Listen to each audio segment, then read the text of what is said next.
Hey guys, I'm really happy to welcome to the podcast fellow Texan Dan Crenshaw. Dan was a military veteran and a military hero, 10 years in the SEAL teams, 2 Bronze Stars, 1 with Valor, the Purple Heart, the Navy Commendation Medal with Valor, the Kennedy School of Government, and since November of 2018, he has been representing Texas's 2nd congressional district. Hey, Dan, thanks for joining me on the podcast. Really appreciate it. I remember you had me on your podcast, about a year ago, I guess, and we were talking about my book on socialism and the prospect of America moving in the direction of socialism. What's your assessment of how far we are down that road, basically 1 year into the Biden administration? Yeah, it's long overdue to have you on again, Dinesh, and thanks for having me on yours.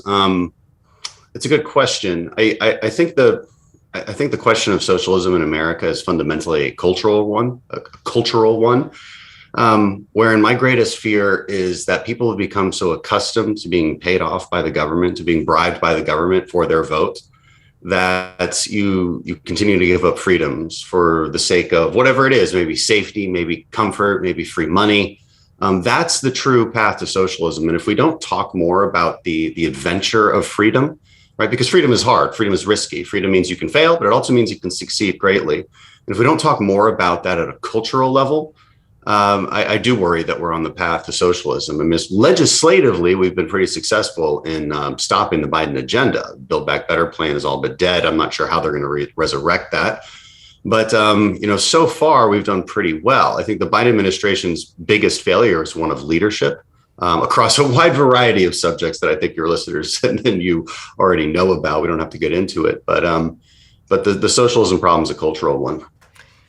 What do you think about the fact that socialism in America has also taken on a cast that you don't find in original socialism? Namely, it comes with a sort of twist of race and gender and sexual orientation. I mean, for Marx, it was all about class. But it would seem that as conservatives and as Republicans, we have to fight socialism in this new guise. Yeah, that's absolutely right. I think you coined a term for this, didn't you? Identity socialism or something along those lines. And you're absolutely right. And, the history goes back to the 60s, where they wanted to reform Marxism, I think, to be more applicable to America, because Marxism fundamentally is about pitting different groups against one another. So Marx believed that was the labor class versus the capital holding class.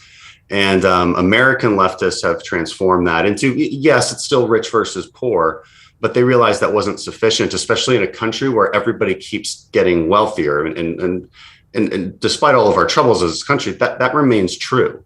It is more likely that you will rise up to the next quintile of income in America. And so how do they then foster that resentment if people are, generally kind of happy? Well, they have to do it through race. They have to do it through gender. They have to divide people up into these different groups. I think that's the fundamental strategy, whether they're conscious of that strategy or not. I think some of the founders of the postmodernism certainly were. I think now they just sort of follow it as if it's second nature.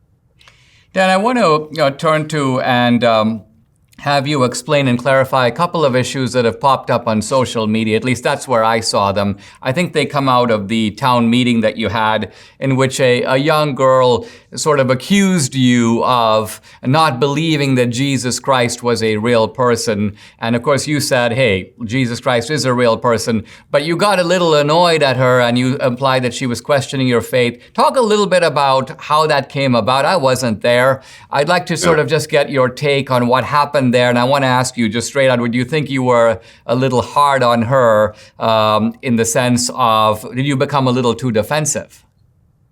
I would say simply, no, I wasn't. She's not a little girl. She's an 18-year-old volunteer for my opponent. So people who were there understood that I had just addressed that question because this silly rumor has been going on recently. There's a paid smear campaign against me. It is a primary season. And so I had addressed the rumor. I said, look, of course, I believe Jesus is real. You could smear me in a variety of ways. I get smeared and lied about every single day.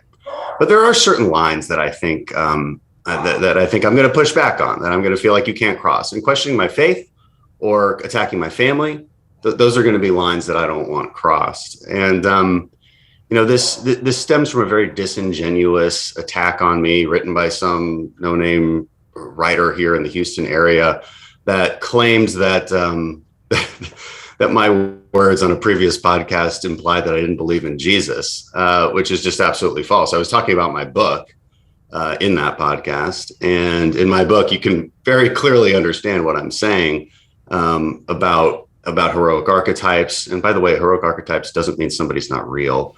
It just means it's the prime example of something for someone, which Jesus is, the prime example of the perfect human, the perfect man for which we are to follow, to try and be more like him. It's a very simple point that Christians understand very well.